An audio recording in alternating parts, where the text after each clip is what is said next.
who uses Spectra, Stockdale-Algonquin Pipeline Expansion, SENRG Rights Group, and we have been working very closely for many years with all of our elected officials. But to get this meeting, we worked with Senator Schumer's staff, Senator Gillibrand's staff, and Congressman Mondier Jones' staff. And so I just wanted to start by thanking them for helping us put this together, because we really appreciate the opportunity to have a back and forth discussion with the folks from PHMSA. So we do have some elected officials that are here with us today that wanted to speak.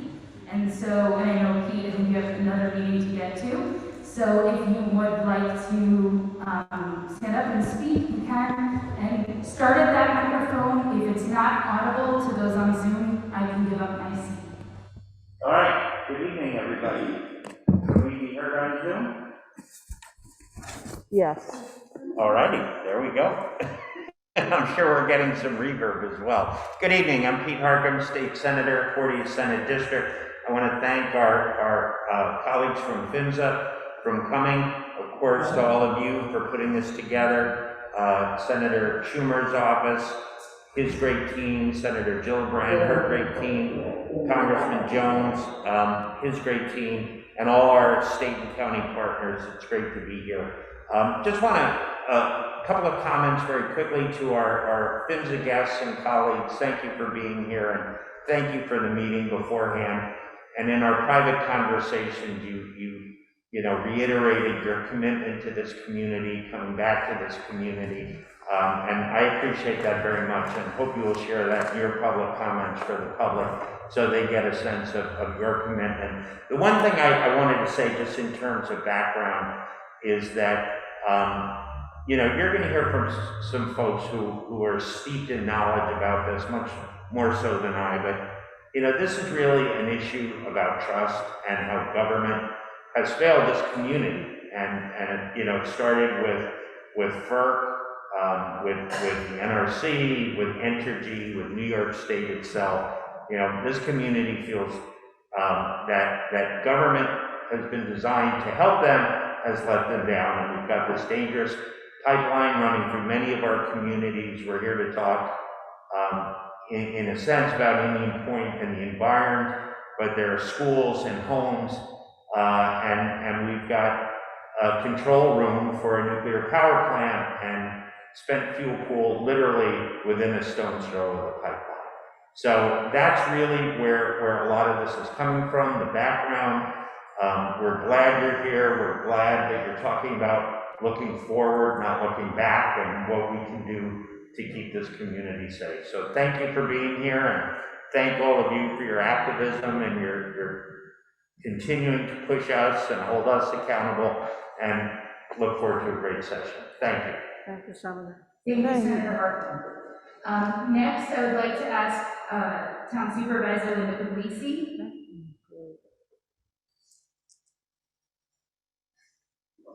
Thank you so very much. I appreciate you all being here. I thank you, Courtney, and the whole group for your involvement and activism and determination all these many years, and I'm sure years to come. So I and we appreciate it. Councilman Jim Creighton is here with me tonight. And as the Senator said, you know, this is a really important issue, safety. On background, as he said, you know, March 2014 was when FERC approved the pipeline.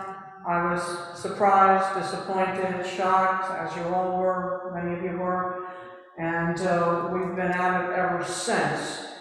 And we were concerned when SEnRG, NRC, they supported the pipeline being moved more in the interior of the campus of Indian Point. We all thought that was a mistake. And we're here tonight to talk about the close proximity to one school in particular, the Buchanan-Verplank Elementary School in the Hendrick-Hudson School District, but also in general, close proximity to the other schools, the high school, etc. School Superintendent Joe Operator is here, you'll hear from him as well. And the mayor of Buchanan, Teresa Knickerbocker. So we've been in this together with all of you. We applaud you for your efforts. And we had a little pre-discussion before. I want to thank the pipeline, the Office of Pipeline Safety, the working word being safety. That's why we're all here tonight, for the safety of the community, the village, the town, the school district, and our children, our precious children.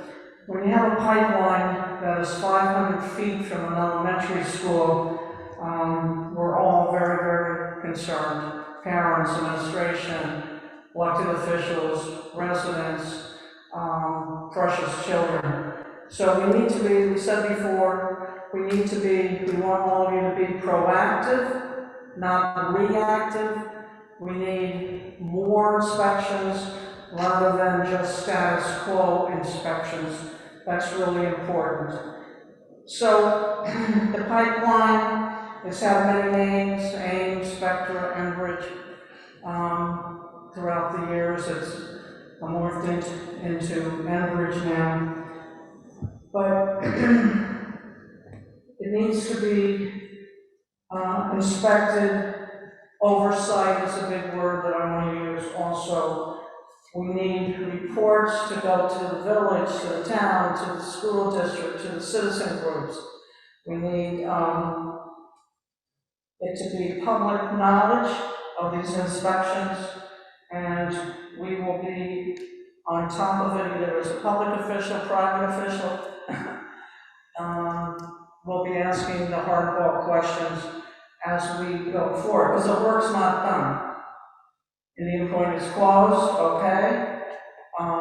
Turned over to Holtec. We have questions about Holtec, as you all know. But we're going to have questions for years, decades to come, because this is not going to be decommissioned overnight, that's for sure. But please, the schools, the children, critical. Thank you for listening to me, and thank you all. Thank you, Supervisor Puglisi, for all your work over these many years and continuing now. Mayor Knickerbocker, would you like to speak? Well, as always, Linda seems to sum everything up nicely, so she's hard to follow. But I would like to thank everyone that made this meeting possible, and also for the PHMSA representatives for coming. But the mantra has been the safety commissioning of Indian Point and the restoration of the property. So not only the new gas line that went in, there's also several old lines. And those lines are a lot closer to our homes in Buchanan on the Blakely Avenue corridor before the pigging station. So, of course, you know, as we go through this process, we will be watching, and I'm glad PHMSA is involved now too, because it's about the safety of the community. So that's basically all I have to say. My mantra is the safety commissioning of Indian Point. So thank you once again. Thank you. Legislator Colin Smith, did you want to say something? Yes. Just going to pull this down, if that's okay. So, good evening again. Thank you both for joining us this evening for this discussion. Thank you for the pregame show that we had just a moment ago. It's as I'm sure you are fast becoming aware, if you aren't already, this is a very close-knit community, and it is a community that's filled with committed and dedicated individuals when it comes to the safety of our environment, of our community, our schools, and our children. I also want to thank our community members here for just the commitment that you have demonstrated over the years to this issue, and your refusal to give up and just continued effort moving forward to ensure that the decommissioning of Indian Point takes place in as safe manner as possible. Now, I know as an agency, your jurisdiction is confined with respect to matters as they pertain to the pipeline, but given that pipeline is on the same campus as the nuclear power plant that will be decommissioned, the two are you know, very tightly interwoven. And we spoke a little bit before about some of the questions that you might anticipate this evening, and probably have already had, and we'll continue to raise, you know, moving forward. And I don't want to belabor those points, but I do want to say, and I appreciate, you know, when you said that, you know, moving forward, you know, you're here to answer the questions and the concerns of the community, to work with us to ensure that we have as safe as an environment as possible as it pertains to this pipeline, wherever that might take us.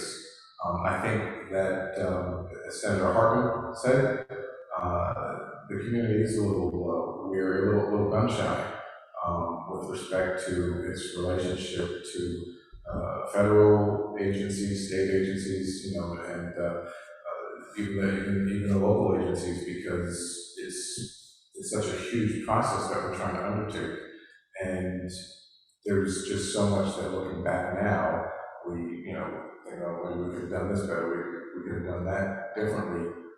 We're here now, and we are, as you know, as an elected official, you know, I said this when we met with the NRC a few months back, you know, you can use me to interface. We don't expect you all to be here in the Peekskill, Portland area all the time, or to be devoting all of your attention. Obviously, you're a federal agency, you have a myriad of other interests and concerns, but to the extent that we can be helpful here as your sort of, you know, your local colleagues here, you know, partners in government, and as you see, the community members who are out here this evening, you know, we hope for a good working relationship, one that is, you know, based on facts, based on evidence, and based on a real desire to do what's best for the community.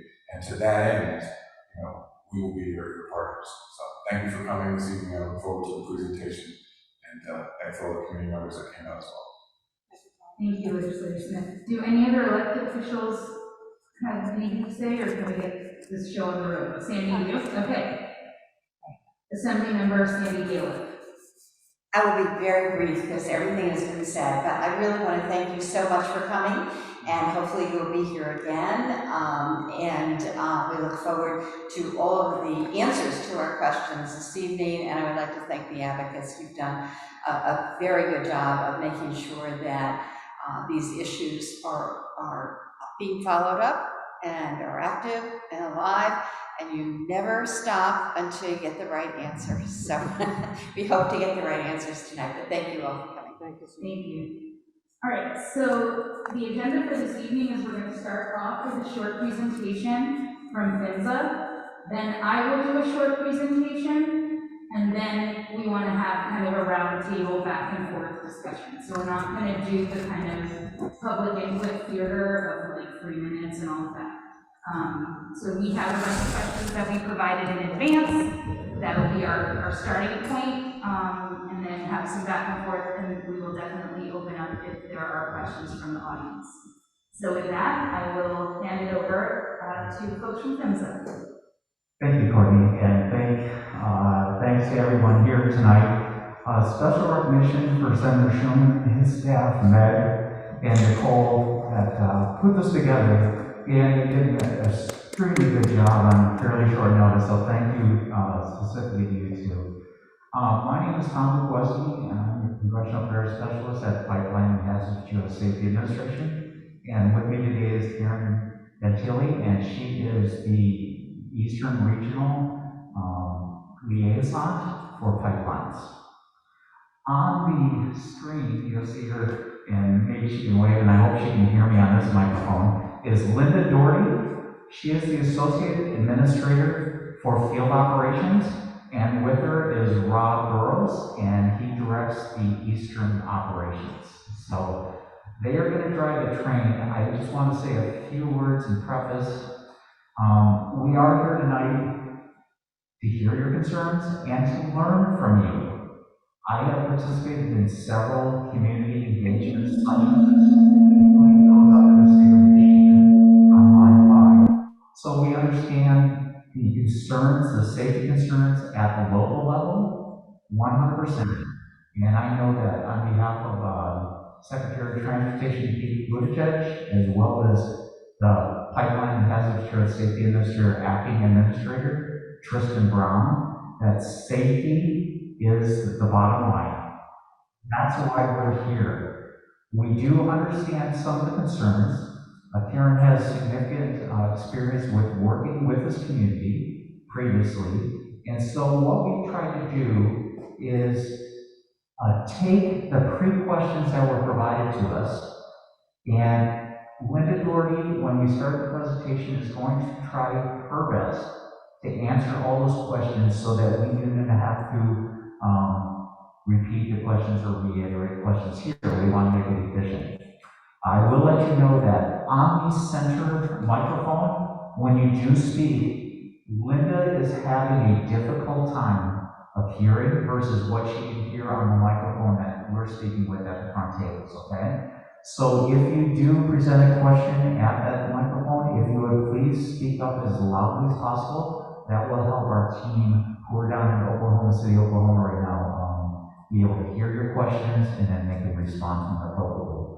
And also Karen, subject matter expert on the pipelines, particularly for the eastern region, will do our best. But once again, we appreciate everyone. We understand the concern of safety, and like I say, that's what we want to preserve. If not improve is the safety of all pipelines, including this one in your community. So once again, thank you very much.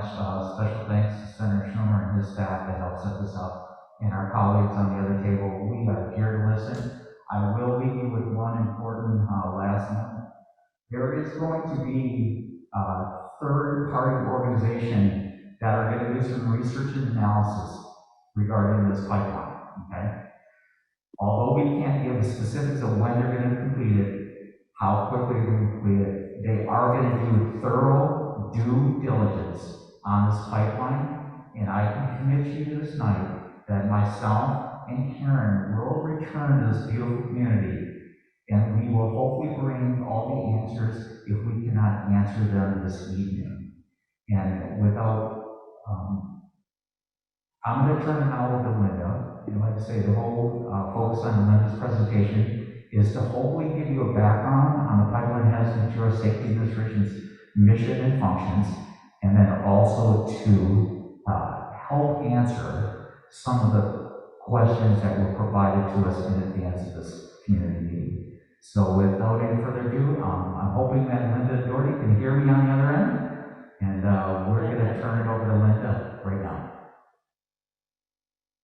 Hello, everyone. This is Linda. Can you all hear me as well? I'm going to do a quick sound check. Linda, we can hear you here very well. Thank you. Okay, great. So, good evening, New York. I wish I was there. We had a meeting conflict, and Rob and I are out here in Oklahoma, and I'm sure we both wish we were out there with the hope of some New York pizza after this evening's meeting ends. But it is what it is. So I just want to thank you for coming to the meeting and talking to us. So I want to jump into the presentation. I'm going to talk about first why we're here tonight, and then I'm going to do an introduction to give you an orientation of who we are. And I think the most important thing to understand is that we received a request from the members of Congress for us to do an independent review. And we are here tonight to listen to what you have to say. We may not have perfect answers for you tonight. It would be dishonest of us to say, "Ooh, we could answer everything." But what we are here to do is to listen, to take notes, and to factor what you tell us into the independent study that we have been asked to do and having engaged already. We've got people working on it already. So bear with us. This is part one of at least a two-part meeting. Part one is where we listen. Part two is where we tell you what the independent study says. And we can't predict what that will be, but we will be back and we will discuss with you what those findings are. So as I did my research for this meeting, I wasn't very familiar with all the details of what was going on here, and I read some of the background materials, and frankly, I was disturbed, mostly because when we run into communities that have heard from different federal and or state organizations, and they're giving conflicting information, there's a sense in the community that no one's actually listening to them. Often, a community will feel like they're falling through the gaps. There's cracks in the government oversight, and what about us, and what about our safety, what about our concerns? And, you know, it is what it is, but I want you to know that we're gonna do our best within our authority, within the things that we can affect, to listen to what you say, to take your input and do what we can to address these issues, and hopefully we'll get to a good answer. So just a little bit about myself, so you have a perspective of where I'm coming from. I've been with the Office of Pipeline Safety now for over 30 years. And the reason I mention this is because I think it's important for you to understand that the people that you're going to hear from very much care about this. My first accident investigation changed this from a job to a calling. My first time I went out on a pipeline incident was a house explosion where I got into a gas distribution line and a family was destroyed. And I was arriving on site and seeing children's toys up in trees. And I realized the importance of making sure that pipelines are maintained safely. It kind of hit me. You know, it's one of those things when you see something and it changes your life forever. I have that image burned in my mind. And so when we do our job, we may not always achieve everything we want to, but we try very hard. And when I see the studies that are done about this particular incident, I probably see them a little bit differently than you do. But I want you to understand that we do very, very much care. This isn't just a project for us, it's a sincere desire to make sure that people are safe and that the community can feel some comfort that experts have looked at this. Now, I will also say one last thing before I jump into the presentation. I know I'm going a little bit long here. I want to thank you in the community and every elected official that spoke and supported you. Because if your voices are not heard, then federal and state agencies may not pay attention to what's important. You're on the ground, you know what's important to your community. You know things that we don't see, and we have to listen to you. So always keep us accountable, hold us accountable for doing the right thing. And so with that, let me jump into who SEnRG is. Apologies, I skipped over some stuff. I think Tom introduced Karen Gentili, our community liaison. I know Tom introduced himself. Also on the line, Rob Burrows with me is the Eastern Region Director. He's in charge of field operations for the whole Eastern Coast. Also on the line is Nathan Shunkin. He is the person that is working with our independent contractor, which happens to be Oak Ridge National Lab, to do the independent review. I'll talk more about that and how we're making sure that's a truly independent review, technical review of the different items. So, who's SEnRG?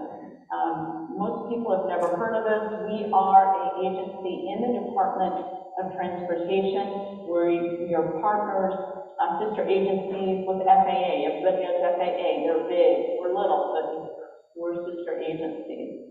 Our mission, keep people safe, basically. We have two different programs in the Pipeline and Hazardous Materials Safety Administration. My office, which is Pipeline Safety, and then the other office, which is Hazardous Materials Safety. Ironically, they also deal with nuclear issues, but more in transportation, not as in nuclear facilities like we're talking there in Indian Point.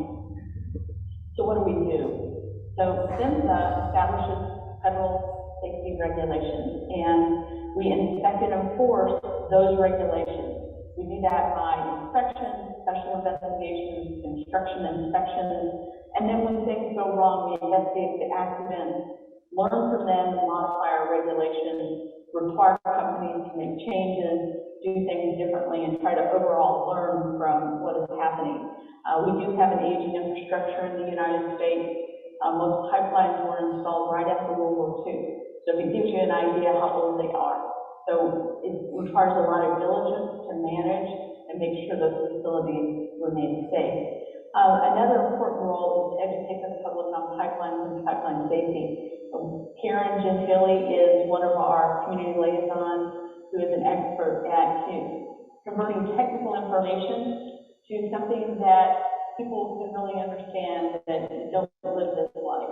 And so we want to educate more. We have a website which we'll point you to that has a lot of information about Algonquin, about all pipelines across the country, so you can see where they are, how they perform, what their incident rates are, how we inspect them, and how we take enforcement action on them when they do violate the regulations. The other thing we do is we have research on new technology. We're moving to new technology. The future of energy is different than what it was 60 years ago, and so we have to adapt.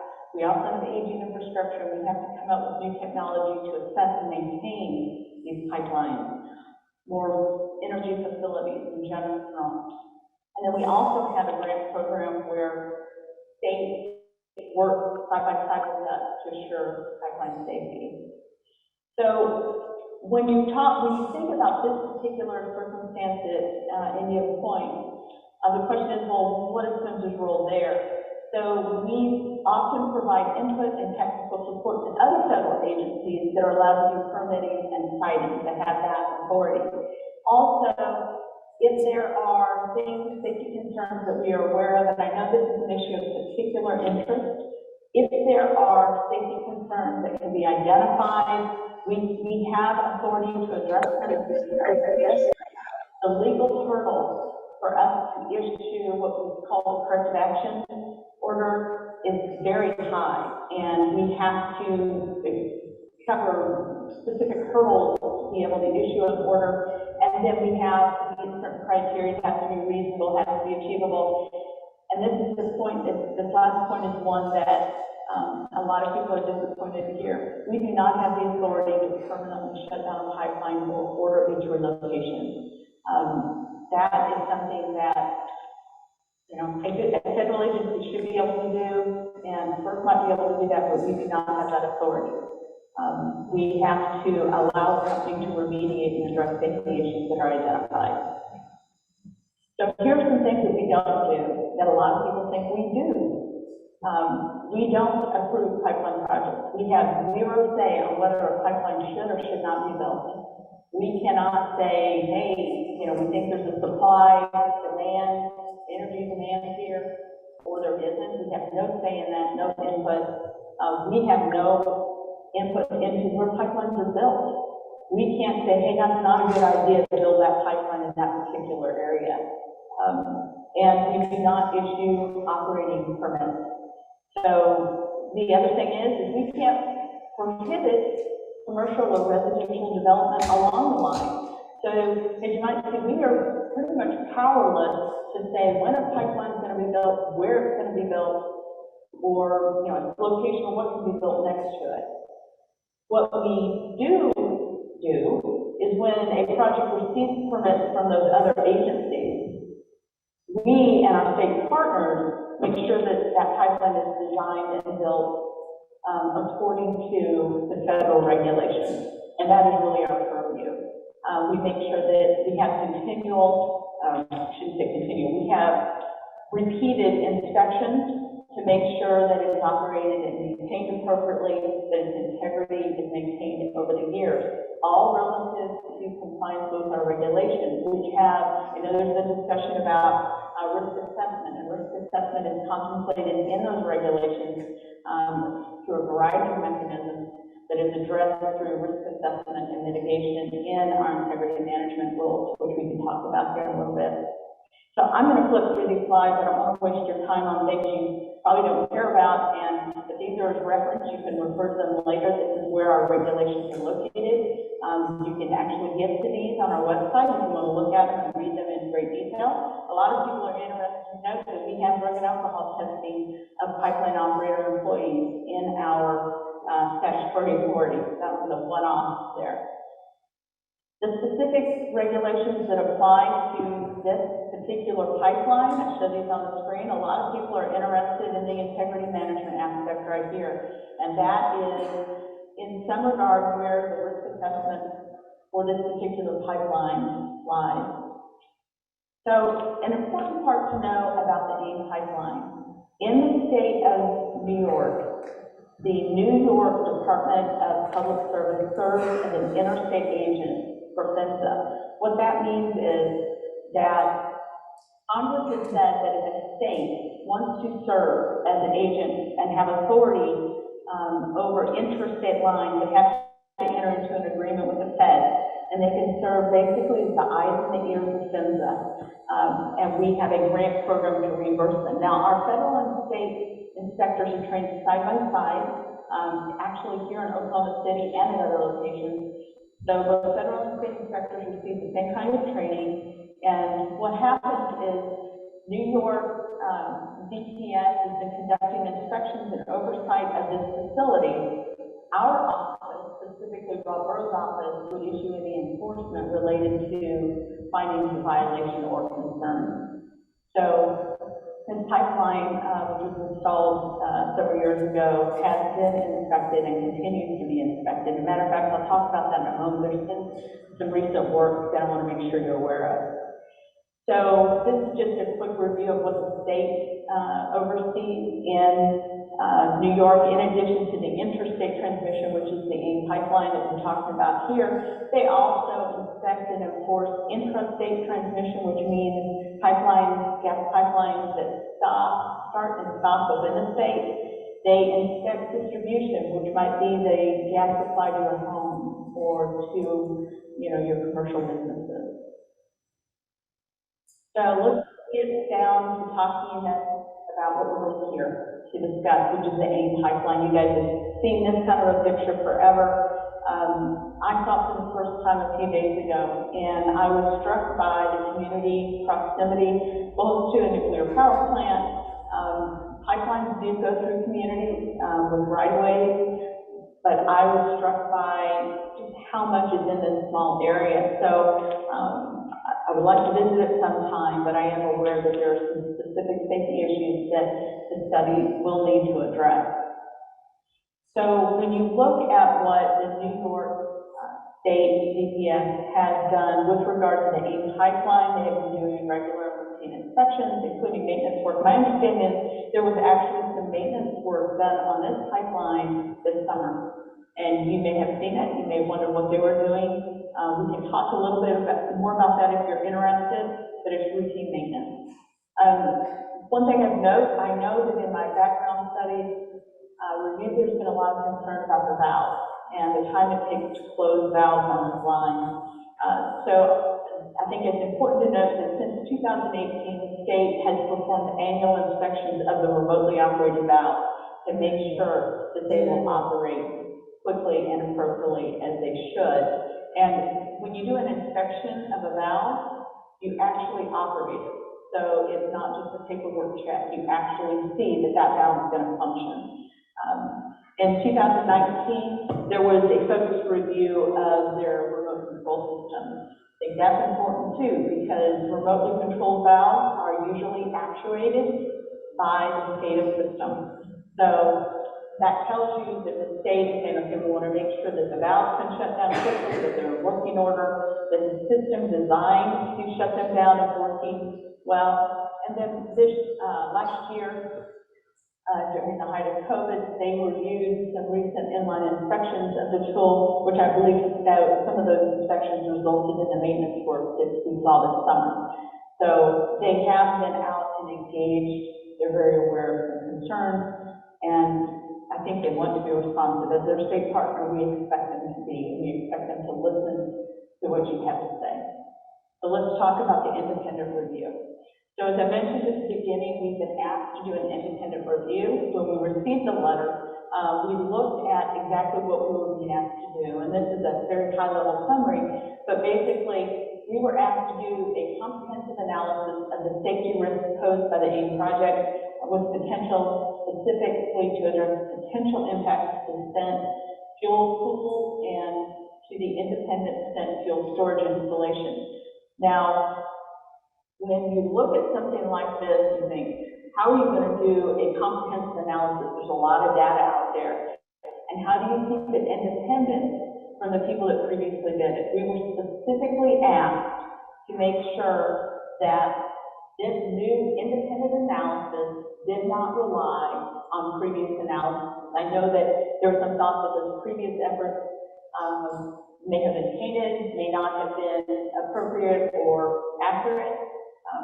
I can't judge that, but what I can say is that information needs to be looked at with clear eyes, and that's what we are trying to do. We've been asked to do that by the members of Congress, and we will execute on that.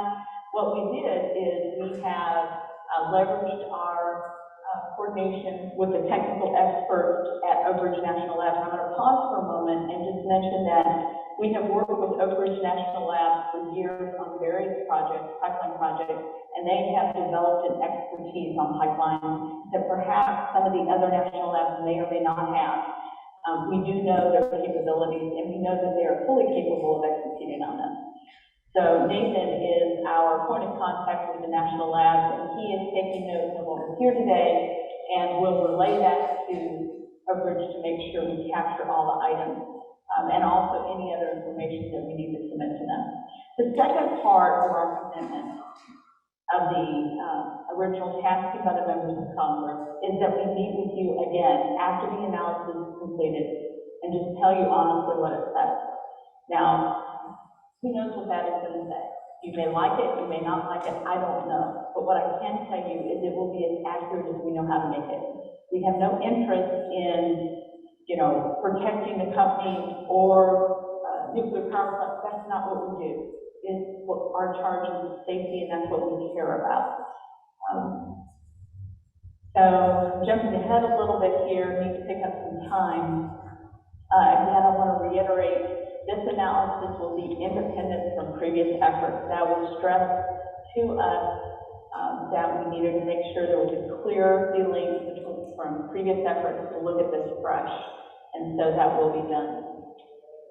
So we received a number of questions. I would like to run through these, if that's all right with the Courtney and the. I'd actually like to do my portion of the presentation before we get to these.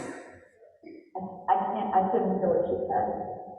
Linda, we'd like to pass it now to Courtney and her group, and they would like to go forward before we address any of these questions. Okay.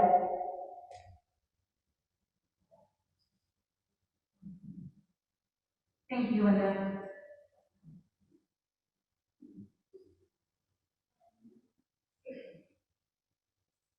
So are you able to project? I don't think she can hear you. The audio is coming from here. So maybe you either want to sit in that seat or move that. Whatever you prefer. But Yeah, that's fine.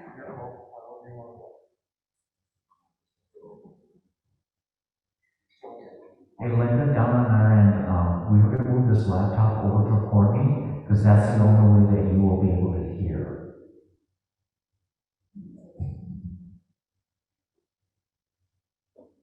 Did you need me to do something? I can't. I'm having a really hard time understanding. You're in an echo chamber. Linda can hear it now. Yeah.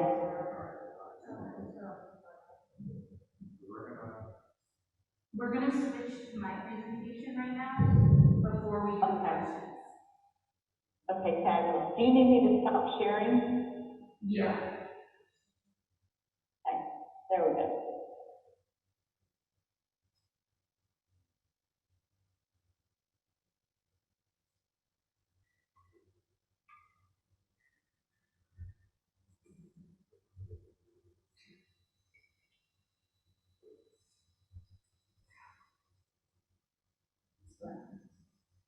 That's presented.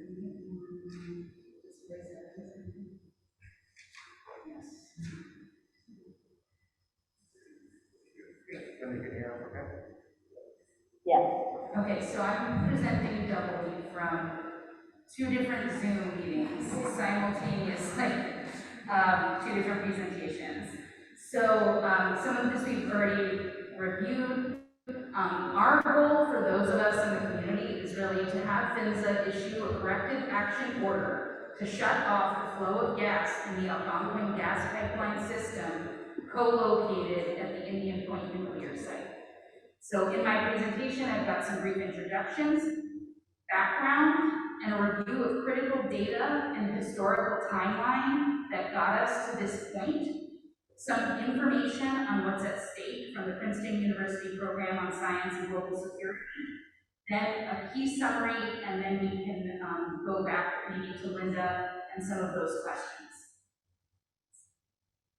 Okay, so the organizations that we represent are Stop the Algonquin Pipeline Expansion, Resist Spectra, and SEnRG Rights Group. My name is Courtney Williams. In my day job, I'm a cancer researcher, but I'm also the co-founder of SEnRG Rights Group, and I sit on the City of Peekskill Conservation Advisory Council. I'm also a mother whose children go to Buchanan Brook Elementary School, 400 feet from the Algonquin pipeline expansion, where if the pipeline were to rupture, it would be a 100% fatality rate for every child on the playground at that school. So when Linda was recounting finding the burned toys, I was sick to my stomach and I knew I would not sleep tonight. Because when I tuck my children into bed, I lie to them every night that they're safe. Because our house is also 400 feet from the pipeline. And I know that if it ruptures, nobody is coming to save us. Because the way you respond to the massive inferno that results from a pipeline rupture is to let it burn out. And I know how far apart those gas valves are. And I know that on the old pipeline, when the emergency shutoff kept triggering when it was not supposed to, that Algonquin was allowed to deactivate those valves so that there would not be an emergency shutoff on the old pipeline. So, I have a lot at stake here, and I am speaking to you as a mother, but I'm also speaking to you as a scientist. I am also joined by Amy Rosemary, former councilwoman from the town of North Salem and a co-founder of SAPE, Tina Volz-Baumgart from the Climate Reality Leadership Corps, Marie and Sarah, nurse practitioner who sits with me on the City of Peekskill Conservation Advisory Council. Susan Van Dolson is joining us on Zoom, co-founder of SAPE and co-organizer with Westchester for Change. I'm joined by Ellen Weininger, Director of Educational Outreach at Grassroots Environmental Education and co-founder of SAPE. Susanna Glidden is on Zoom with us, another SAPE co-founder. And Michelle Lee, Senior Policy Analyst at FASE and a member of the Nuclear Consulting Group. And I can't read the rest of her accolades because of the Zoom bugs. So, a little background. On the left here, you're seeing the warning zone. That is the 50-mile radius around Indian Point. And you can see that it encompasses the 5 boroughs. And at the bottom, what you can see is a screen grab from SEnRG's risk assessment of the pipeline, showing that the switchyard that controls all power to and from the plant is 115 feet from the pipeline, the new AIM pipeline segment. And the fuel supply for the backup generators is 105 feet from the new AIM pipeline segment. On the right, you are seeing an image similar to what Linda showed, where the yellow zoned pipeline is the new AIM pipeline segment, and the red dotted line is the old pipelines in this system. And you can see a red dot for Buchanan Verplaint Elementary School, falling within that potential impact radius of the pipeline. And that was allowed to be built knowing that it's a school and knowing that it's hard to evacuate during pipeline rupture. And then if you look over here where this peak scale metering and regulating station, just to the right of that is actually my neighborhood where my children live and where I tuck them into bed with lies that shutting the front door will prevent our house from being destroyed by a gas pipeline rupture. So this is some of your data from PHMSA showing the average number of annual incidents per 10,000 miles of gas transmission pipeline by decade of pipe installation. And what you can see is pipes built in the 2010s fail at a much higher rate than pipelines built in the 50s and 60s, which the old Algonquin pipelines were built in the 50s and 60s. On the right, what you see is my mail, and I get every year, the same week, I get a pamphlet from Spectra, or now SEnRG, telling me what to do if there's a pipeline rupture. And I also get a pamphlet from Westchester County telling me what to do in the event of a nuclear meltdown.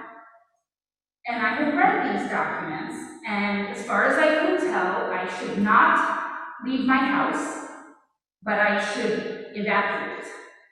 I should call an emergency number, but I should not dial a phone because I could ignite a gas cloud. I should, run for the hills. I should shelter in place.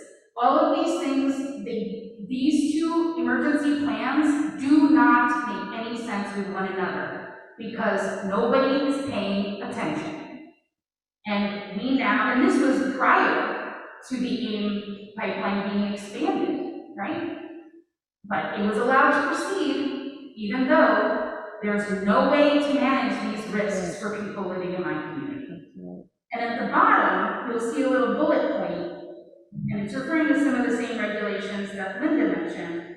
But the key part is the Secretary shall review a risk analysis and integrity management program and record the results of that review for use in the next review of an operator's program. And in 2016, some of my colleagues met with Karen and asked for that, and it has yet to be produced in all of that time. And I can understand why PHMSA thinks we want to talk about integrity management, but I actually don't have a single slide on integrity management because it is not the integrity of the pipeline that's the problem. Although maybe PHMSA doesn't know that there was a whistleblower who came forward and said that the pipe was being buried before the welds could be inspected. That didn't stop pipeline construction or even seem to register on anybody's radar. We are going all the way back to basics, which is that there was never a proper risk assessment of this pipeline, ever. And yet it was still allowed to be built, and PHMSA passed the buck and said they don't cite pipelines, they don't approve pipelines, but this thing has been in operation for years. And that is PHMSA's purview. And nothing has been done to rectify the lack of a proper risk assessment. So here are some of Spectra and SEnRG's other pipelines. On the left was a rupture that burned a man over 75% of his body and nearly killed him. It was in rural Pennsylvania, so he was the only person to nearly die. But if I superimpose the blast radius and the burn radius from that rupture of a 32-inch pipeline onto the location of the 42-inch pipeline that goes past my kid's school, you can see that a rupture there takes out the power supply for Indian Point. It also takes out the fuel supply for the backup generators at Indian Point. And it also sets my children's elementary school on fire, all at once. And on the right, you'll see an auxiliary pipeline that Spectra left under the Arkansas River. And it had gas in it, but the gas wasn't flowing. And that pipeline blew up, and that's why the Arkansas River looks like a jacuzzi. And nobody knew about it. not Spectra, not PHMSA, not anybody, until a tugboat captain went down to the river, and his tugboat was damaged and covered in humps of concrete from the ruptured pipeline. And he called the Coast Guard, and the Coast Guard thought, I think there's a pipeline near here. And they contacted Spectra to tell them that their pipeline blew up. And we'll all be happy to know that one of the old Algonquin pipelines is now an auxiliary pipeline under the Hudson River. Oh, yeah, 25 hours later, Ellen is reminding me. That's how long it took for them to notify the community.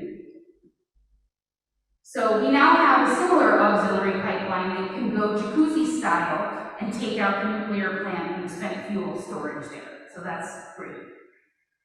So if we go back all the way to 2014, the town of Portland secured Accufax, which is a renowned company that deals with pipeline safety run by Rick Kuprowitz, as well as nuclear engineer Paul Blanche, who had worked at Indian Point, and both of those men had the necessary security clearance to be able to access the plans. And they studied what FERC had accepted as a risk assessment. And on the left, you can see their conclusions. The safety evaluation and analysis for the Indian Point nuclear plant submitted by SEnRG concerning the risk associated with the 42-inch main pipeline is seriously deficient and inadequate.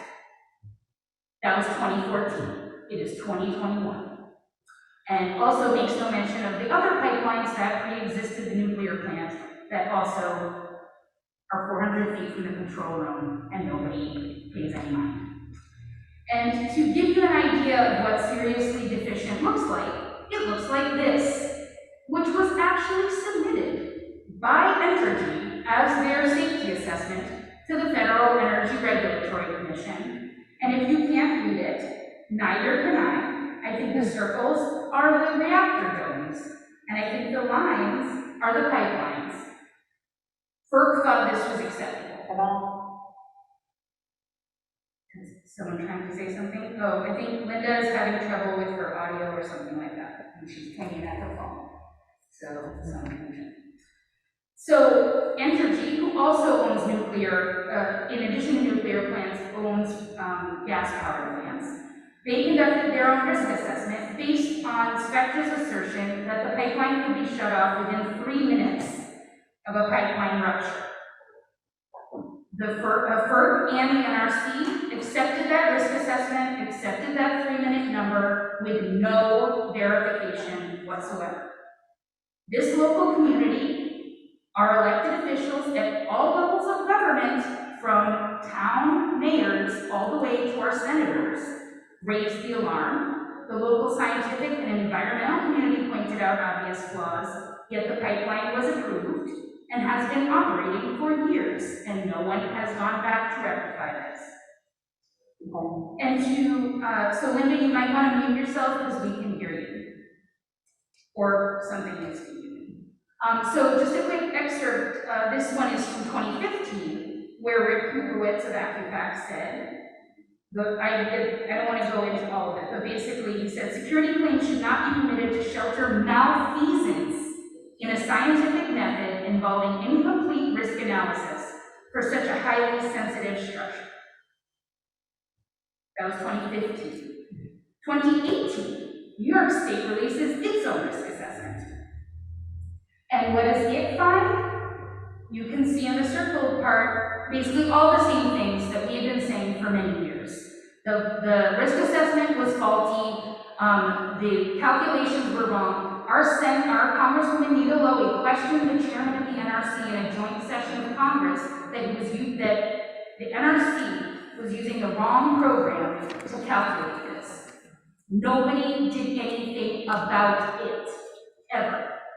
New York State pointed out all that same stuff and then said, hey, decommissioning is probably going to be even a higher risk, and you should pay attention to that. Well, now Indian Point's closed down, and now decommissioning started. From Erwin Redler, the former director of the National Center for Disaster Preparedness at Columbia, shutting down the gas, Sorry, folks on the other Zoom. Shutting down this gas flow. Sorry. Shutting down this gas flow should happen immediately in order to avert the possibility of a catastrophic explosion that would have widespread deadly consequences in our region. That was said in 2018. Then, unprecedented, in April of 2020, the Nuclear Regulatory Commission's Office of the Inspector General released the results of a scathing investigation. Some of the bullet points on the left kind of outweigh, sorry, I'm trying to run two Z's, outweigh what they found. But basically, that 3 minutes to shut down the pipeline was a lie. That's not true. And the NRC just took that at their word, and also the valves to shut off the gas were not 3 miles apart, they were 14 miles apart. Then basically, they, again, as I mentioned, used the wrong program. From the NRC itself, they say the NRC analysis appeared to be backwards engineering to get the desired result. The NRC's independent analysis was incorrectly portrayed in FERC's approval. The NRC's inspection report contained inaccuracies. That was April 2020. You can see the headlines in our local paper. Feds lie about pipeline near New York power plant. Yeah, they lied. It is more than a year ago that this report came out. Zero has been done to make sure my community is safe. Also in that report from Zambia National Laboratories, they found that vapor cloud that could be formed if the pipeline were to rupture would engulf the entirety of the Indian Point site within 8 minutes. That means spent fuel pools, everything there, the workers decommissioning the plant, and that distance includes my kids' elementary school. This has been known for over a year. What's at stake? Here's modeling. This was from a paper, a peer-reviewed paper in Science magazine, which as a scientist I can tell you is one of the top 3 scientific journals in the world. Basically, the title of that article is Nuclear Safety Regulation in the Post-Fukushima Era. The lay article, Spent Fuel Fire on U.S. Soil Could Dwarf Impacts of Fukushima. New study warns of millions relocated and $1 trillion consequences. We reached out to the authors of that scientific paper and asked them to model this for us here at Indian Point. Those are the images you are seeing on your screen. We also have some in the front of the room here. They used weather data from the year of 2015 and calculated what would happen if the spent fuel at Indian Point were to catch on fire. Not a meltdown of the reactors, just the irradiated spent fuel stored there catching on fire. If we get weather like January 2015, we're lucky because most of the radioactivity goes out to sea. But if it happens with weather like May of 2015, we need to evacuate DC. If it happens in December, we need to evacuate Montreal. Shutting down Indian Point does not make us safer. Demolishing the structures at Indian Point on top of a system of gas pipelines with no idea of the risk, that is what is at stake here. So key points to summarize. PHMSA has failed to comply with the federal safety regulations and review a risk assessment that meets the federal standards. The town of Portland in 2014, New York State in 2018, the NRC in 2020 have all identified egregious flaws in the safety analysis. Zambia Labs found the vapor cloud could engulf the entire site, including spent fuel storage. All of this has been known for years. No one stood up, no agency stopped it. The co-location of Indian Point and this gas pipeline is unique nowhere else in the country would they let this happen, because it doesn't take a pipeline safety engineer or a nuclear engineer to know that it is not safe to put a nuclear plant next to a gas pipeline. Decommissioning activities present a new risk, another unanalyzed situation. Not mentioned in this presentation, risks from terrorism, earthquakes, sea level rise, which will flood Indian Point and the gas pipeline buried there twice a month within the next 40 years.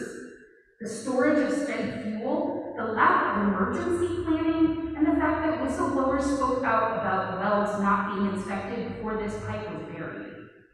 Add to that, cyber attacks. We saw with the Colonial Pipeline that we cannot protect our pipeline integrity from cyber incursions. The 26-inch pipeline, Algonquin wants to replace that at Indian Point so they can use it to transport gas. This is what, like, great and all you want to come hear from my community. I don't want you to hear from my community. I want you to look at all the data that exists, that is in the public record, that has been presented to you, that you could find in a Google search, and do the right thing. We must ensure that the unprecedented scope of the concerns at Indian Point do not continue to fall through the jurisdictional cracks that exist between PHMSA, the NRC, FERC, and New York State.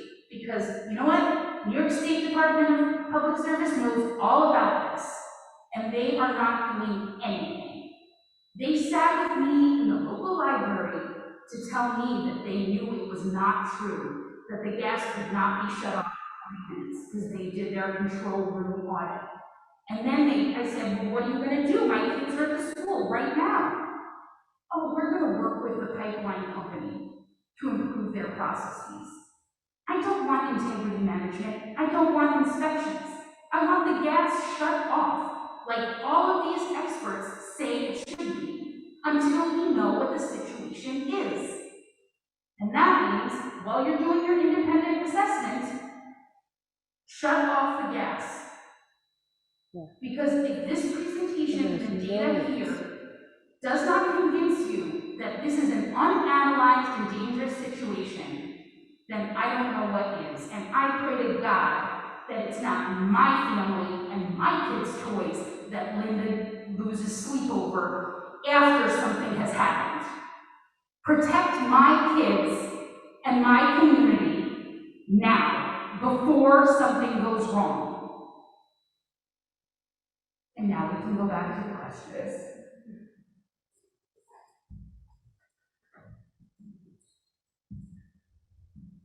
So Tom, you want to take this back? Yes, ma'am. Take one. Take a comment. If we did lose Linda, or that's so Matt's going to help us read that. Okay.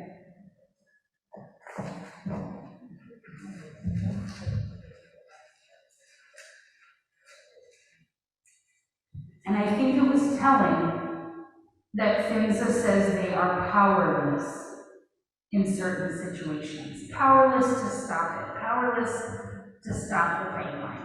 Safety is their bottom line. Come on.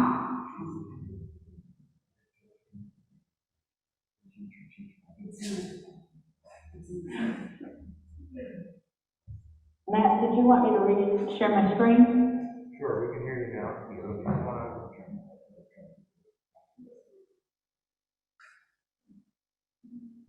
Can you hear us? Yeah. All right. So, Linda, were you able to hear any of my presentation? No, she can't hear me, so that means... Yes, and you can hear her presentation. I could hear most of your presentation.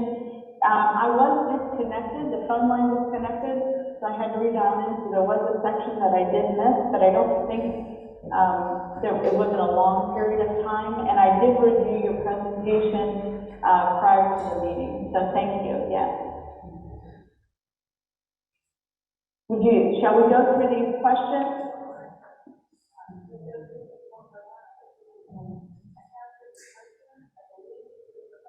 I got one second, just go a little down from me. Okay. Linda, one moment. Linda, one moment. We're trying to adjust the sound on our end. How do we put the microphone next to the computer?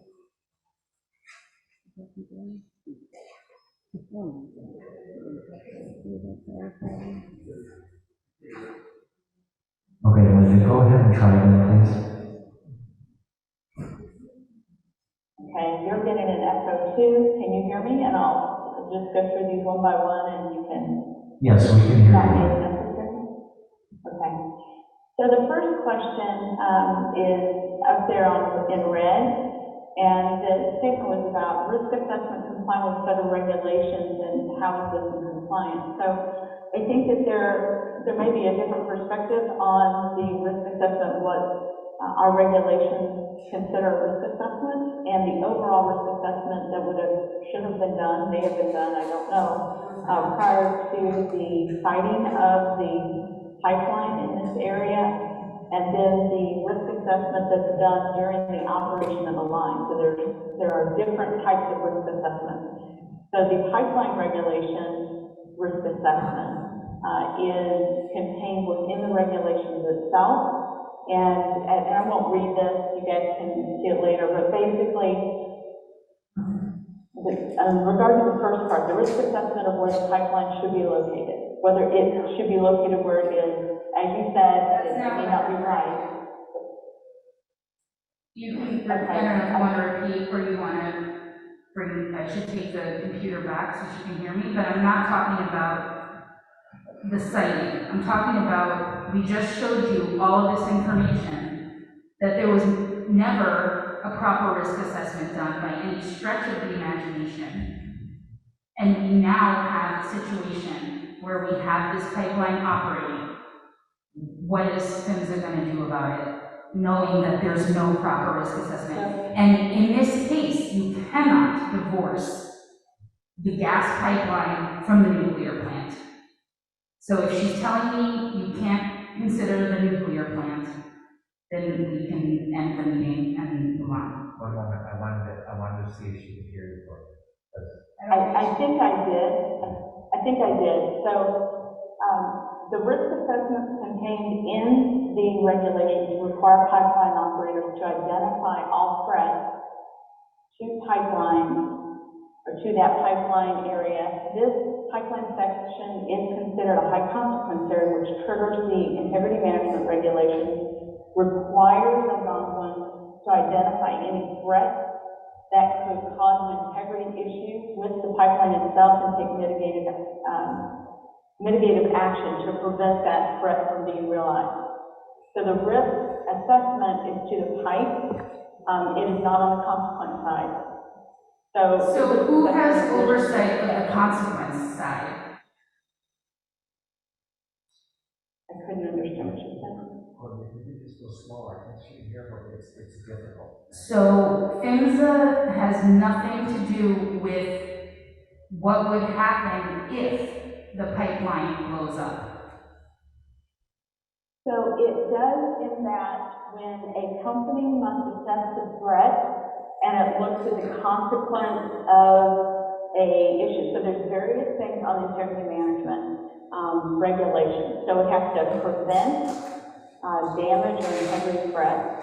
And then it also has to look for what they call mitigative actions, such that if something bad would happen, how could they prevent a higher consequence issue. So they have to do emergency response planning, they may have to put in additional valves, they may have to phase their valves closer, they have to do a variety of things. And so that has to be addressed in the integrity management plan itself, which is what we and the state would review.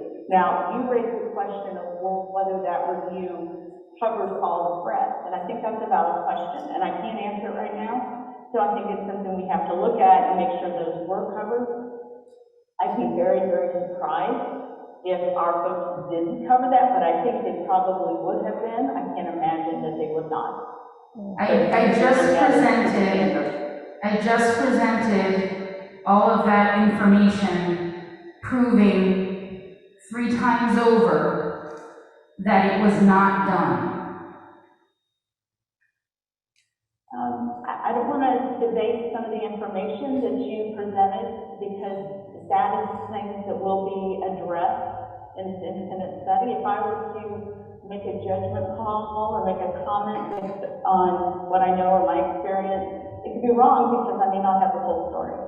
So I don't want to question anything you presented. I want to take it in and pass this to Oak Ridge and say, you need to evaluate this information as part of your study. So hypothetically, if there was a pipeline built wherein the operator misled all the regulatory agencies and lied on base assumptions that those agencies used to determine safety, would PHMSA allow that pipeline to keep operating? Or would they say, this is not safe because you lied on the base assumptions to get a permit to build this? If a pipeline operator falsified information, which is what you're saying, if they misled or That's what gave we're saying. a federal authority incorrect information, they will be subject to criminal investigation and prosecution by the Office of the Inspector General. Of PHMSA? It's one thing, if there's a difference between, and I'm not saying General it is, who? but there's a huge difference between making a mistake and deliberately misleading or deliberately falsifying. If you deliberately falsify a record, you knowingly do that, then that is an extremely serious charge and needs to be criminally investigated. Okay. So assuming that the pipeline company just made an innocent but financially beneficial mistake and misled the agencies, how do you rectify that? So there are two things. If a company makes if there is a suspicion that a company made a error or falsely did something for financial benefit, that again would be a criminal investigation by the Office of Inspector General.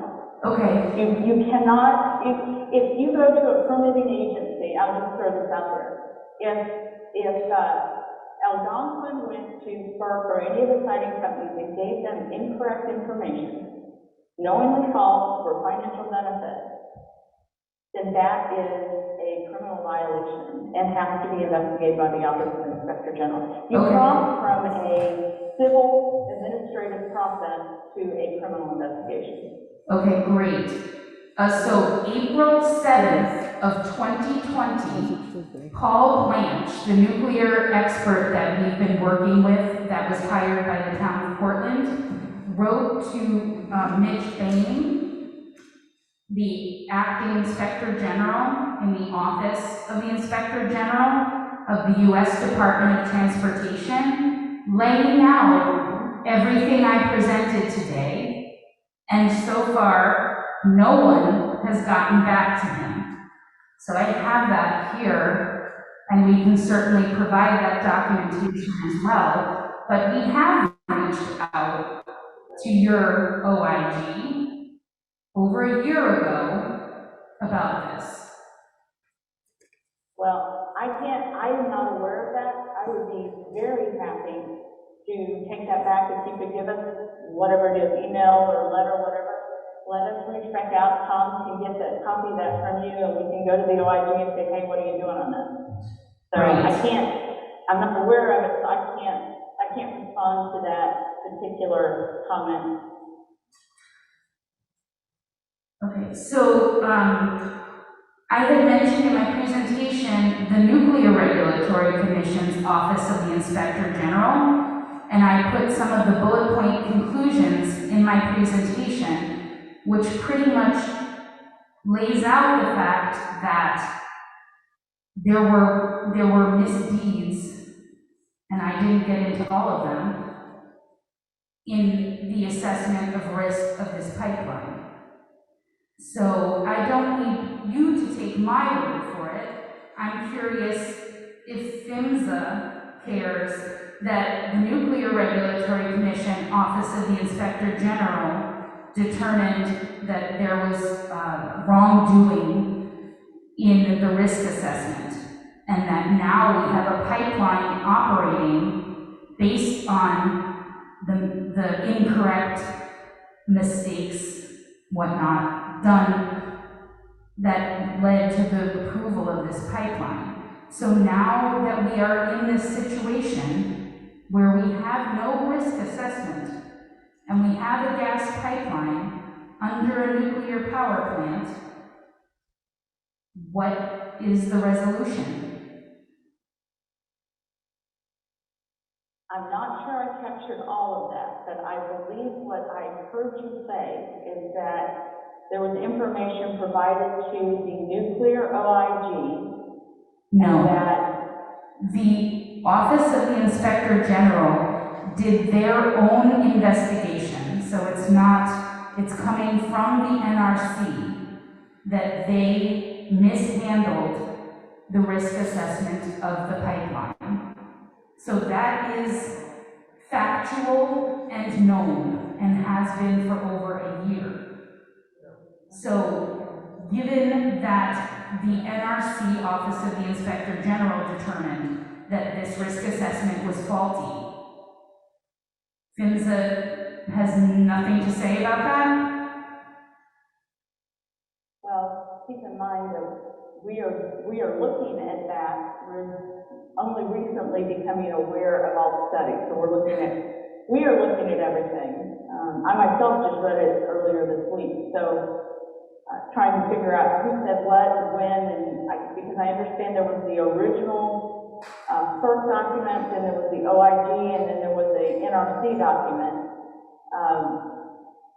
about the OIG document. So I don't know what the OIG said about which company, but it would be incumbent upon the OIG to comment on their own investigation. Now, if the NRC, excuse me, my apologies, I get the acronyms backwards. If the OIG for the nuclear group identified issues, they typically would have shared them with the DOT, Transportation OIG, and we would have received notification of that. To my knowledge, we haven't received that notification. So we're going to have to check into it to try to figure out where the different studies are, where the different recommendations are. Can I ask you if I did not see the NRC OIG report. Did it make recommendations? Yes. And it recommended to the NRC? So the NRC recommended, an evaluation team recommended that SEnRG revisit its faulty analysis. Okay. And I have to say, it does not instill confidence in anyone in this room that this scathing and unprecedented investigative report came out in April of 2020 and referenced the only pipeline system under a nuclear power plant in the entire country, and it escaped the notice of PHMSA. Actually, I do need to let you know that when I saw that question in your list, I went back and talked to our region directors, and it turns out there's quite a few pipelines. There's pipelines that, like for example, there's a Florida nuclear power plant that is dual supply, so it may operate off the nuclear side, providing electricity, or it may also supply off of the natural gas. So there's a natural gas pipeline that actually feeds the power plant adjacent to the nuclear. So what is the name of that power plant? I believe that was Staple Trail. Rob Burrows, can you correct me if I've got that one wrong? There were several names thrown out in our discussion today. I think that was Staple Trail. That's what I remember as well, yes. Yeah. We can confirm that and get back to you.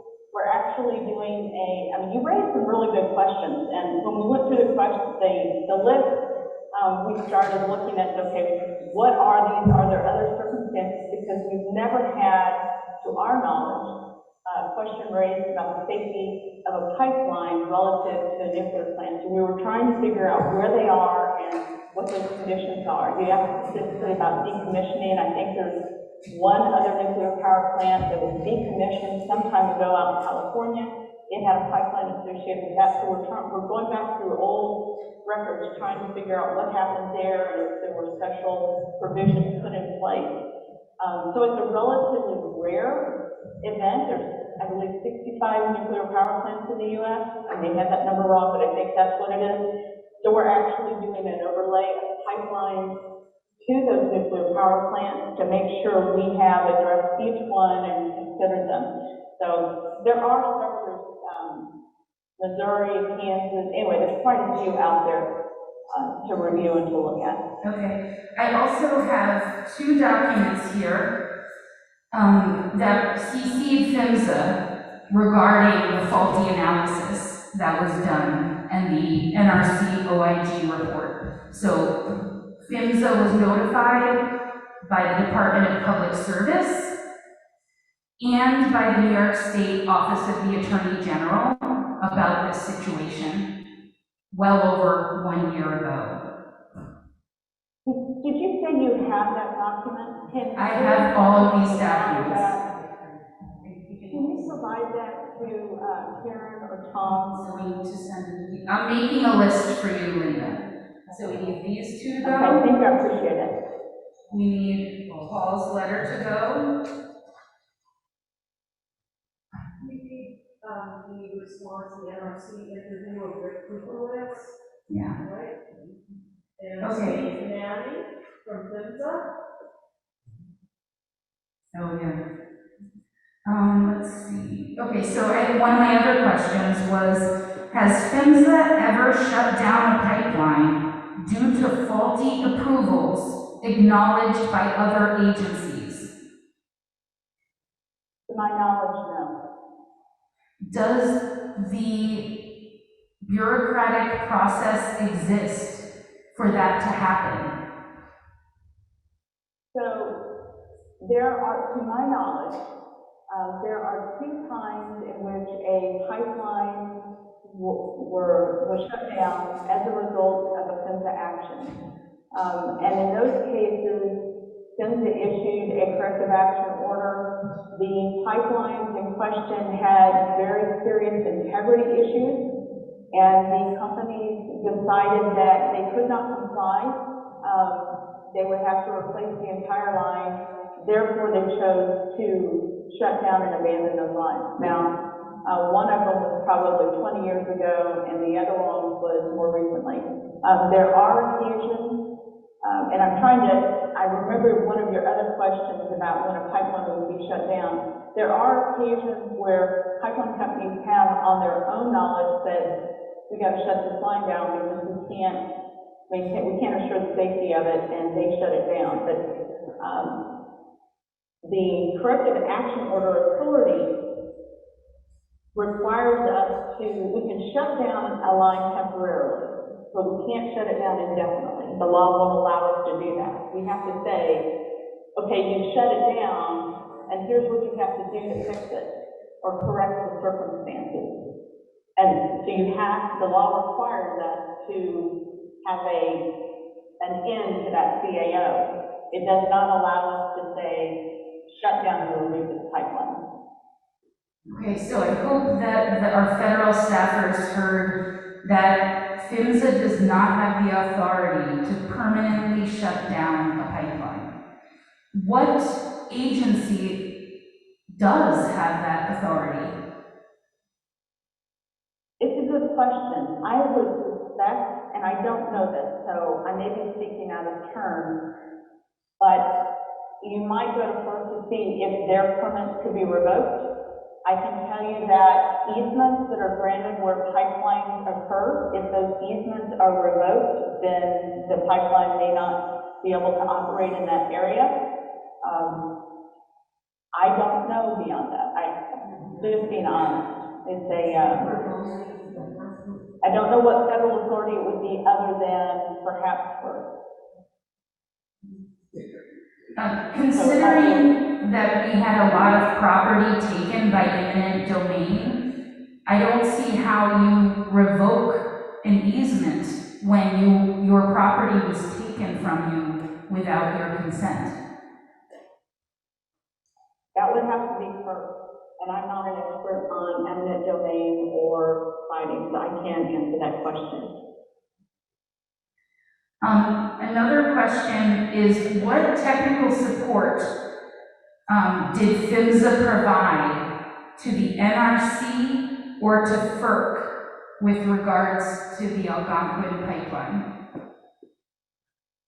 So with regard to FERC, I do not know. I might ask Karen Gentili, did we participate in any FERC outreach, or do you recall, or Rob, either one of you?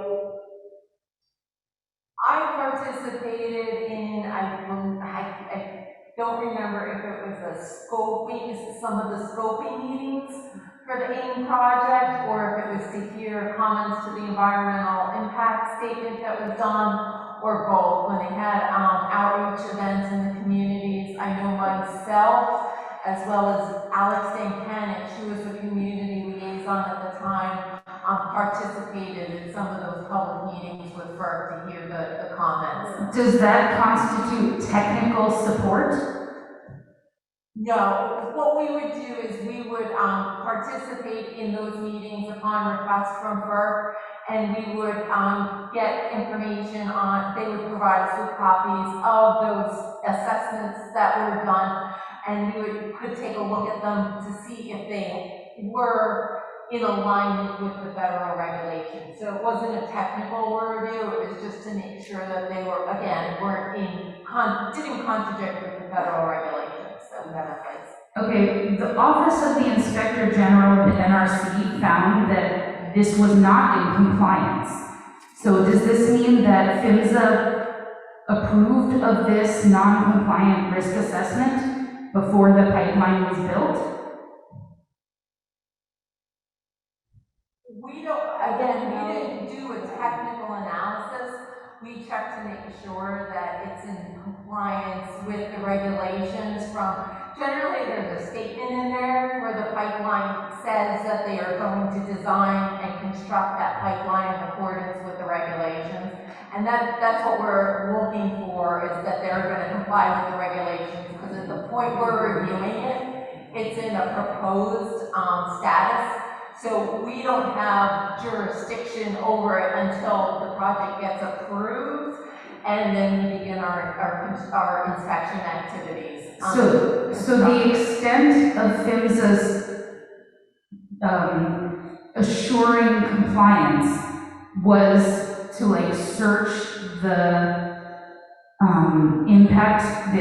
environmental impact statement for the words, "we will comply with regulations." There's no other check to ensure that they really and actually complied? Our review occurs as the pipeline is designed and constructed. So that's where if we determine that it's out of compliance with our regulations, then we take enforcement action. And I also need to comment, so you don't think we completely answered that question, with Karen's response about FERC. When the NRC did their response to the nuclear OIG report, the NRC did reach out to us for some technical support, and one of our senior engineers did provide some type of support to them. So they asked him some very specific questions, and I do believe that he provided that technical input back to the NRC. I don't recall exactly what the scope of that was. I don't know if Karen or Rob does, but if they could speak to that. But we did provide input back to the NRC. This was after the OIG report. So then PHMSA did know about the OIG report? Well, I did not see. I don't know if you received the whole report or if the NRC said, look at this section or this technical issue. I don't know. So Steve Nanny. Do you know Rob? Rob or Karen, do you know? Steve Nanny. I do know, like you said, Linda, that the NRC did reach out for support, and and our engineering group was involved in supporting them with the questions that they had on the OIG report and the NRC analysis that was done, I think, in response to the OIG report.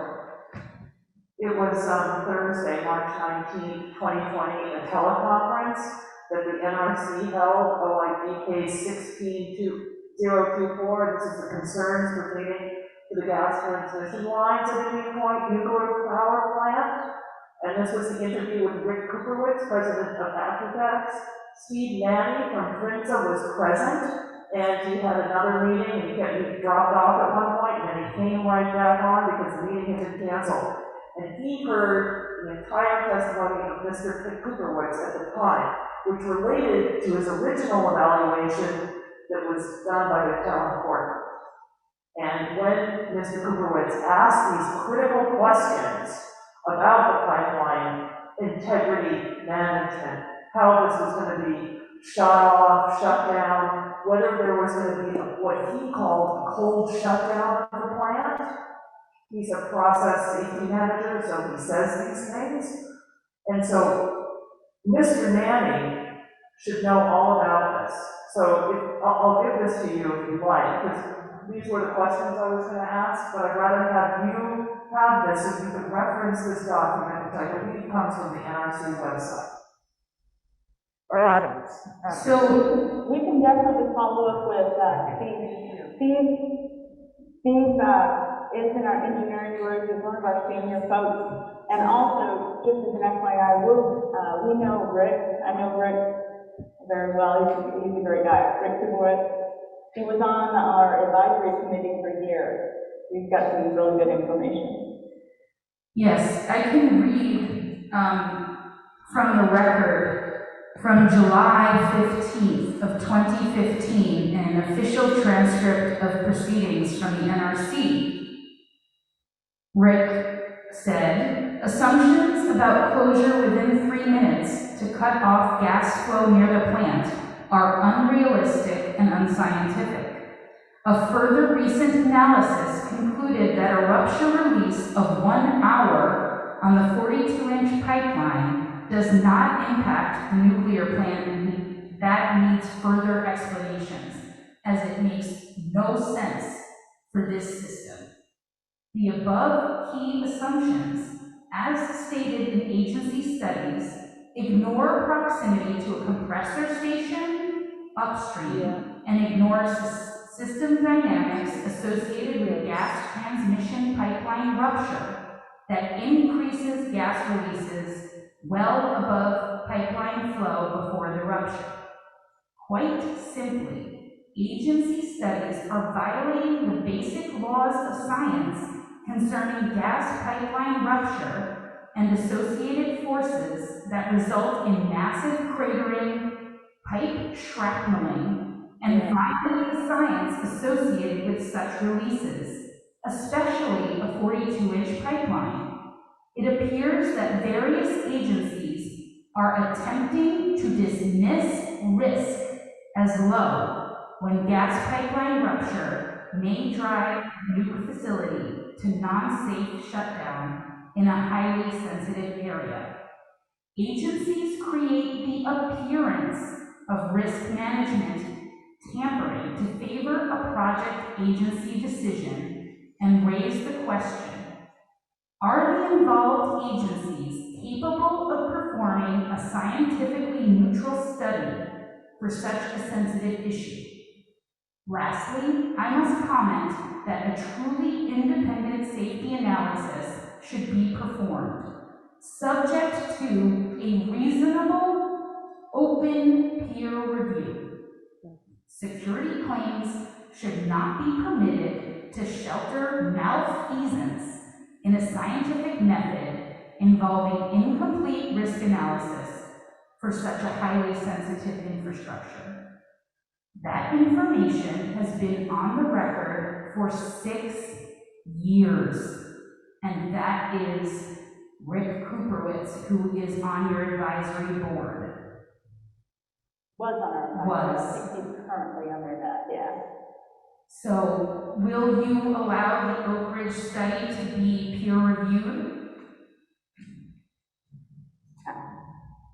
I'm not sure what you said. I think you said, will the Oak Ridge study be peer reviewed? Yes, will you, Is that what you said? Okay. will you permit a open scientific peer review process on the Oak Ridge National Labs risk assessment? I don't know. I can't make that decision, but I will take it back and see. I mean, I don't know. I don't know what the contract limitations are, but we'll find out. So one of the things, or I guess sitting here, pretty much everything in this presentation has been known for many years. It's been in the newspaper, there have been public hearings, we have met before with Karen. Assemblymember Galeff's office facilitated a phone meeting and presented a lot of this information in 2016. And what we have now is gas flowing under the nuclear power plant. And we have unsafe decommissioning. we have an unanalyzed situation. So I don't understand why we should allow this pipeline to keep operating until we have this other independent risk assessment. And why this does not meet the burden of proof to get a corrective action order,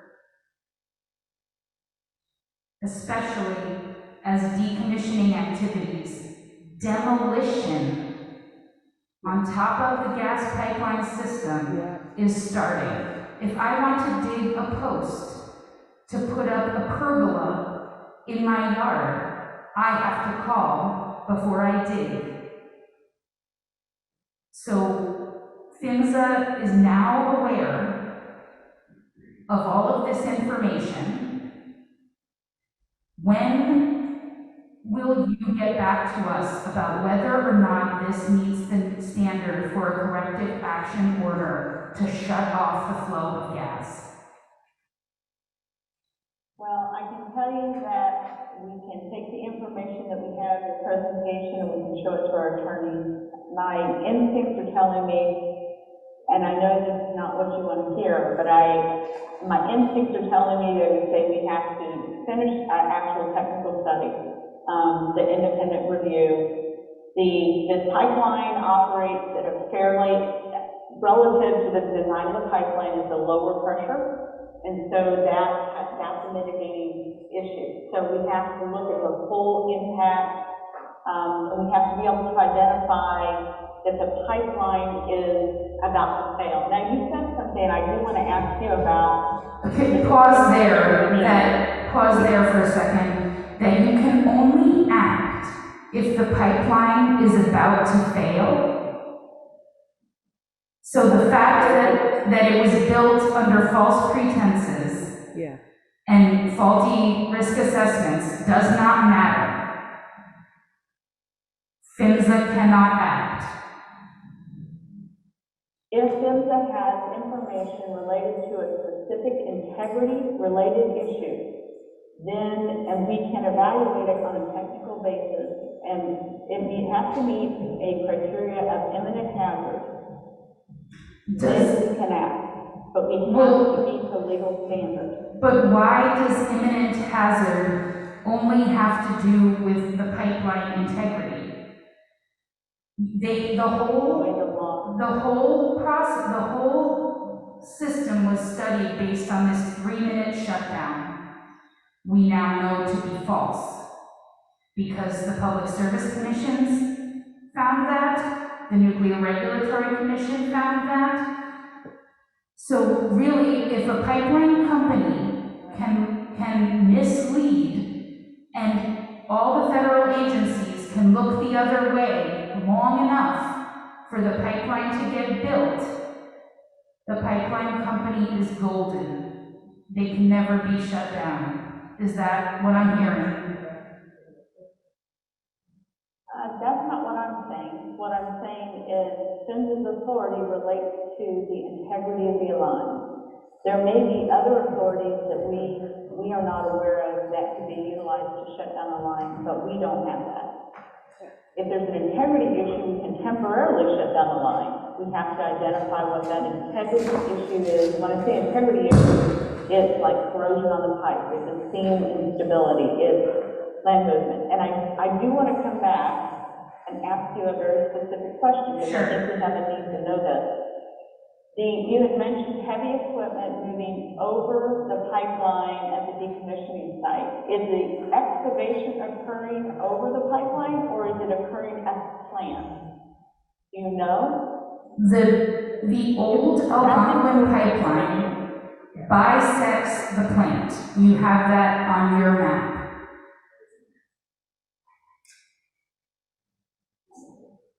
The site. I tell you what, that's an issue of concern to me. So that one is one that I'm going to ask Rob to follow up and make sure we know that there is not excavation occurring close to the pipeline. And I just want to point out that the Department of Public Service, to whom you've delegated this authority, their requirement was for Holtec, who now owns the site, to talk to SEnRG, the pipeline operator. And that is what they deemed sufficient. There were no requirements for shutting off the gas or anything like that. So I would put forth that we are in a situation where the authority delegated to the Department of Public Service is not being used, and PHMSA needs to take control of this situation. We're in imminent danger. Rick Cooperwitz said we're in, we are. Look at his testimony. I have another hypothetical question, just to help us understand what gets, allows PHMSA to act. So if a missile was heading towards the plant and the gas pipeline, would PHMSA have any power to shut off the flow of gas? Or would they say the pipeline integrity is up to snuff? We've got nothing we can do. You know, it's an interesting legal question, and I know it's theoretical and it's kind of, it's provoking, because it seems like that would be, but I don't know what the legal answer to that would be. You're asking a legal question, and I'm not a lawyer. I think that the president might have that authority, for sure. Would the Secretary of Transportation? I don't know. If a missile was headed towards the facility, I don't know what authorities exist. That's a very interesting question. On 9/11, when there were terrorist attacks, the Secretary of Transportation used a FAA authority to require all planes to go to ground, right? But I don't know if there's an equivalent authority for other modes of transportation. I don't know. It's theoretical, but I really don't know that answer. Okay. So it's 8:30, and I do, we've been chatting for a long time, and I really, really appreciated this back and forth, because this is rare for us. We've done a lot of public meetings, and we never get answers, and we never get to look officials in the eye. And so it's been really nice to be able, I know, Linda, you can't see me, but I'm looking you in the eye on the screen. So I very much appreciate it, and I know we're not, I don't know, I guess we're loaded for bear tonight, as you can probably see. So I did want to just read one more piece from Rick Cooperwitz again, and this was from 2018 to Chairman McIntyre of the Federal Energy Regulatory Commission, and is part of the public documentation. And he addresses specifically the Indian Point site decommissioning, and he says, decommissioning will place the pipelines at greater risk of rupture since it has been decided to cease Indian Point electrical generation. The possible abnormal loading threat activities associated with decommissioning and equipment removal identified in the letter appear legitimate. My experience would tell me that SEnRG and SEnRG, now it is Holtec, should be able to develop an equipment removal plan with appropriate safeguards that don't place the pipelines at real threat of abnormal loading that could cause pipeline rupture. Without such a properly implemented plan that can be independently verified for effectiveness, the recommendation to cease gas operations during the decommissioning activities that may threaten the pipeline integrity, while extreme, would be appropriate. I do hope that Oak Ridge is considering decommissioning, excavation, and demolition activities that are happening within or on top of this system of gas pipelines. And I would also beg you, I beg you, Linda, Tom, Karen, Rob, please, please, do not wait until something happens. We have too many tombstone regulations where everybody looks the other way and does not act because they hide behind, I appreciate that there are laws and the legalities, but there is also the right thing to do. And I tell my kids, the kids that go to school and go to sleep 400 feet from this pipeline, we don't do the easy thing. We do the right thing. I do not want you coming to Peekskill to find my kids' toys burned because nobody acted. This is an emergency. You know these facts now, and this is the tip of the iceberg. I don't care about the regulations. I am asking you to do what is right, and that might be taking this up the chain of command. I hope this means becoming an ally and working with us to find the solution, because this has been going on for 7 years. We've been sounding the alarm, and every agency has looked the other way. And now we're in an unknown level of danger. So, I will look you in the eye now, Karen and Tom. Please do the right thing. Help this community. You have these facts now. And with that, I would open it if there's anybody who wants to ask a question. All right. So I think that we can close now, and thank you for coming, and we'll exchange contact information, and we'll get you all the documents that we referred to during the discussion. Thank you, everybody. And, hey, Courtney, wait, Yes. come back. I'm here. The Rick report, I don't know that I have that. I'm gonna ask my folks if we do, but I would definitely like to make sure we get that into the documents that go to Oak Ridge. If we don't have it, I need it. So I can go to Rick, but if you have a copy of it, or have a link to it. So when you refer, I can get it from them. can you just clarify for me, do you want the assessment that was done in 2014 for the town of Portland, or do you want the letter that I was reading from just now? I need the report, the one that has the technical need to it. So when Rick does an analysis, usually he puts a lot of technical jargon in there. That's what I need. That's the need that I need to see are the folks at Oakridge. They need the technical stuff.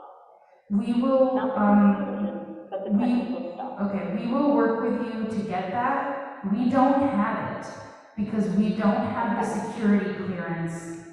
We only have summaries, so we will need, like, even our Congresswoman Nita Lowey couldn't get a hold of that report.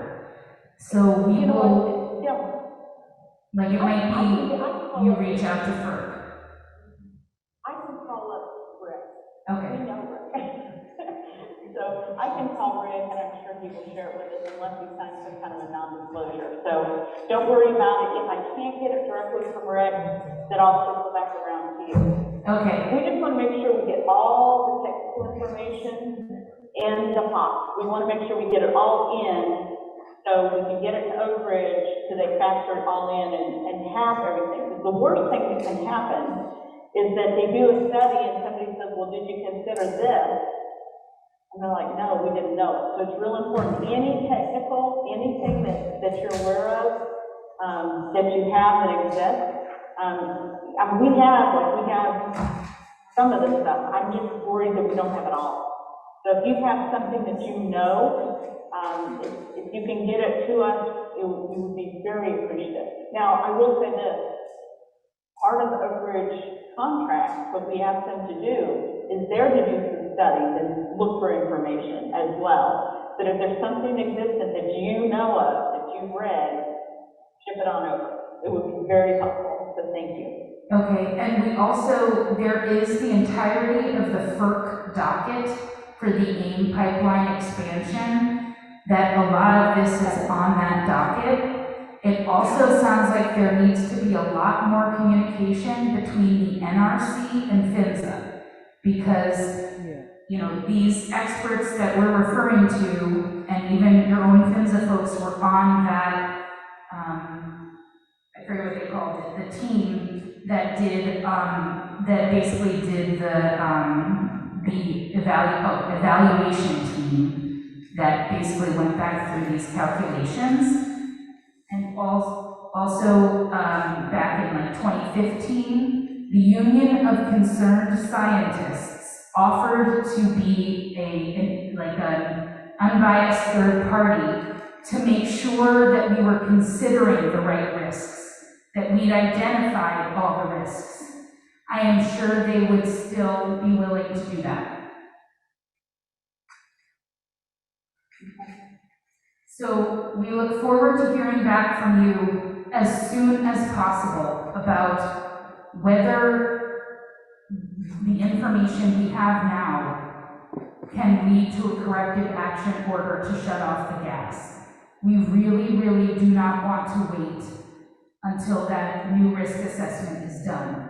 So I'm sure Nicole and Megan and the staff from all of the federal elected offices will be in touch with you for an answer on that.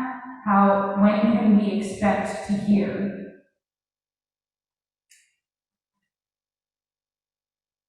I missed the very last part. When can we expect to hear from you about whether or not we have enough for a corrective action order to shut off the gas? I'll work with talk to our legal folks next week. I know our chief counsel is out tomorrow and next week. I can't commit, but I would like to be able to give an answer, at least a preliminary answer next week, but we'll get that to you through Tom. Okay, thank you.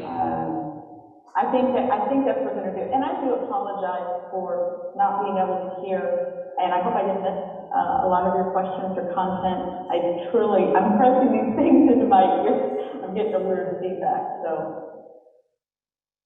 No worries. Thank you very much, Linda. Thank you all. And you all, please be safe going home tonight. Thank you for your input, and thank you for always holding federal and state agencies accountable. I was sincere when I said that. Thank you. Thank you. And just before we close out, I'm sorry, we would be remiss if we didn't thank Matt for doing this stuff. No, it really is getting out things like those,